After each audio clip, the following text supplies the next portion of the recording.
Armour, a 7 Days to Die console edition tutorial. So we're going to cut the BS. I'm going to tell you straight up, the best armour in the game is military armour. You can also get a bandit mask to go on as a bandana. That's the best, to go out and grab it, and then stay tuned for other information about armour that I'm highlighting there on the screen.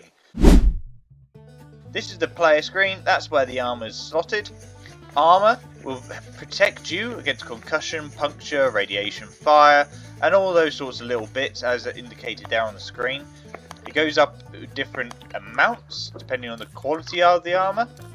You notice level 600 cloth against the level 600 iron there. Iron is far better, and that's in line with your bandit armour. So really is top tier, and it's craftable, so you can combine them in the workbench. It's ideal.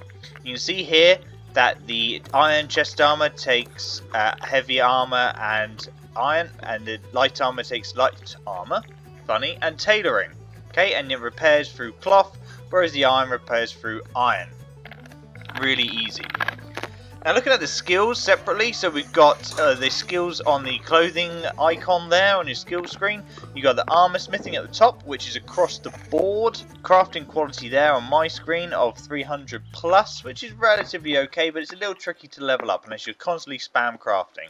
You've got your heavy armor and your light armor skills that only increase as you get hit whilst wearing those armor pieces.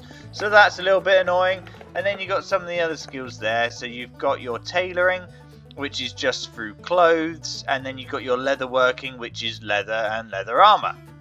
So looking inside the workbench, what we can craft, this is where you're going to be able to craft your metal gear.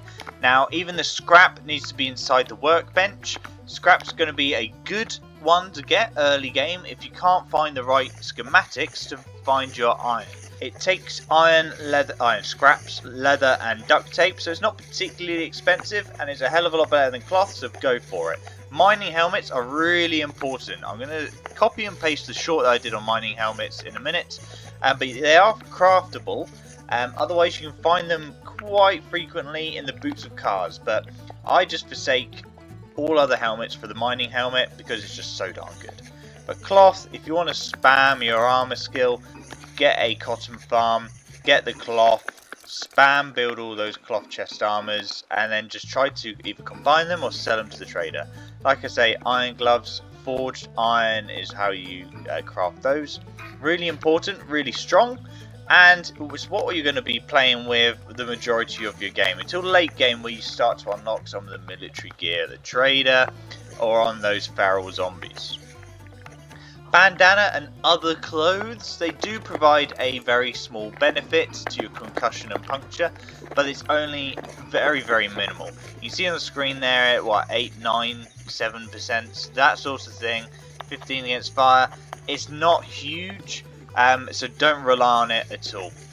The first few days of your playthrough you're going to have to, but try to go for cloth armor at the very least. It gives you that extra little bit until you can get to iron scraps or forged iron, ideally. Okay. Best case scenario though, I suppose, is just don't get hit. Easy, right? Now, as well as finding schematics in the world and crafting your armor, you can also buy it to the trader.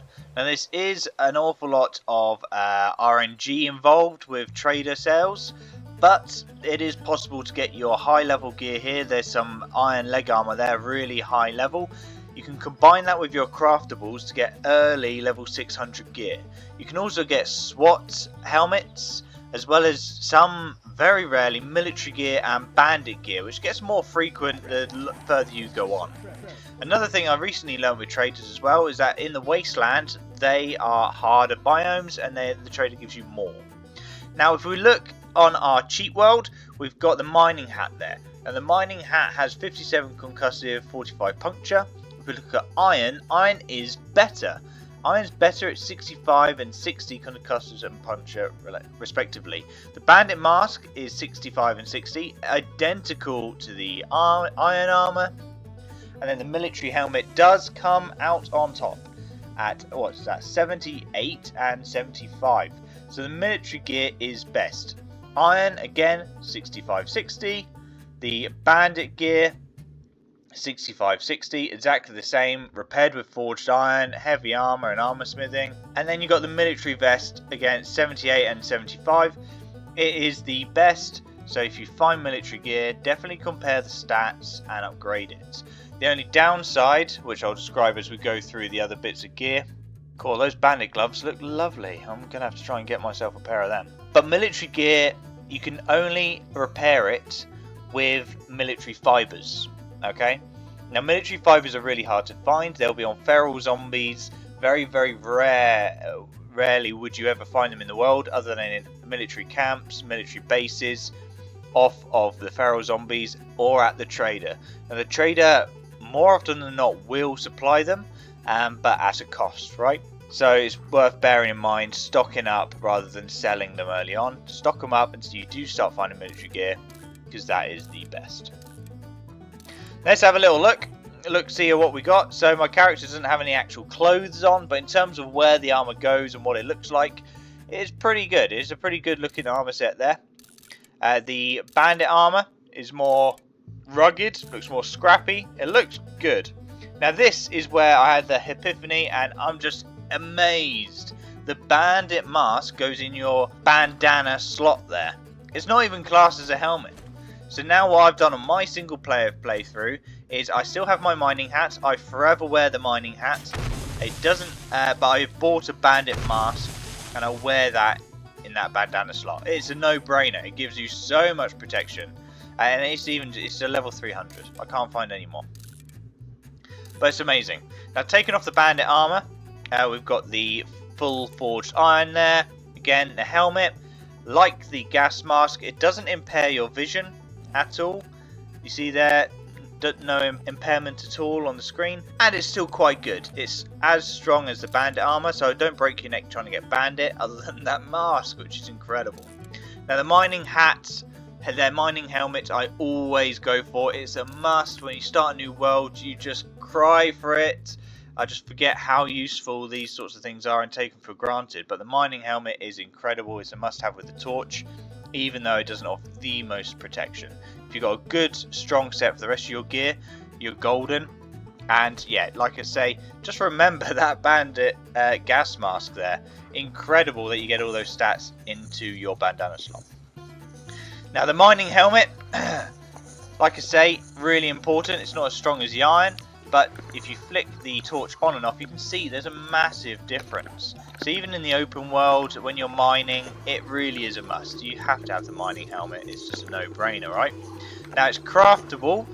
You can find it in the world. That's absolutely fine. That's usually in the boots of cars or working stiff crates, but you can craft it. It's an American football helmet, a torch or a flashlight, duct tape, electrical parts and plastic scraps. Okay, so it's really not too expensive. It's just annoying trying to find all the little bits. And this will go off your armor crafting, so we'll just show that in a minute.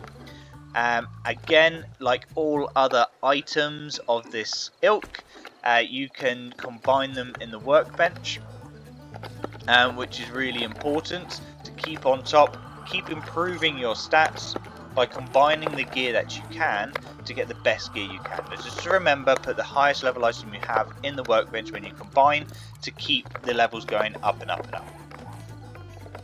Okay, we can see there, if we were to compare the two, the stats would have improved. I have more protection with a higher level helmet.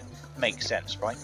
Now with the crafting, it does go off your armor smithing skill, and at the moment we're at 376 there. Which it will be. If we were to craft it again, because we've leveled up with the experience of crafting the last one, it would go up. Now whilst we're here, we'll have a look at the clothes very, very briefly.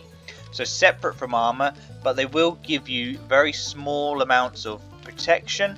So it's worth wearing something on your body rather than nothing, because all those stats can add up, particularly on harder difficulties. You just got to bear in mind what biome you are in, or what environmental changes are going on at the moment, whether it's raining or whether it's in the desert or whether it's snowing.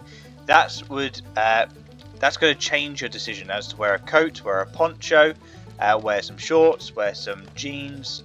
You know, it's going to change what you want to pick up. There is a separate video on clothing and keeping warm with different tips on juices, teas, foods, shirts, t-shirts, jumpers, whatever. Go check that out. I'll put the link in the description, and giving us a like and a subscribe really helps the channel out. We're just starting out, we're just growing, we're trying to get better all the time, but these are the videos that I wish I'd seen early on to really help my journey be a little bit easier on 7 Days to Die. Now, as well as the armour there, you might have seen something in my inventory. You might have seen the night vision goggles. Now, this will go onto your glasses slot, not your helmet, which is good. And we'll just quickly do a demonstration. In my opinion, they're just not worth it. I just can't see anything with these. Now, I don't adjust my gamma. I try to play it as vanilla as possible. But there could be lighting switches that you could do to make a much better use of these. They're not great. It's handy, maybe, in certain scenarios. But if I'm mining, I won't be able to tell what rock I'm hitting to see if it's a valuable resource. It's blurry, the colours are all off, the depth is all off. It's just hard to use. So in my opinion, night vision goggles, they can offer a tiny bit more protection, but not really at higher levels. And I would still avoid them. Go with something cheaper and easier, glasses, goggles, something like that. Just use your gun torch if you're struggling. That's a fantastic torch. Or use your mining helmet. But that's it for now. Hopefully you enjoyed the video. Remember, military armour is the best armour. Give us a like and subscribe, we really appreciate it. And we'll catch you on the next JJAM Gaming video.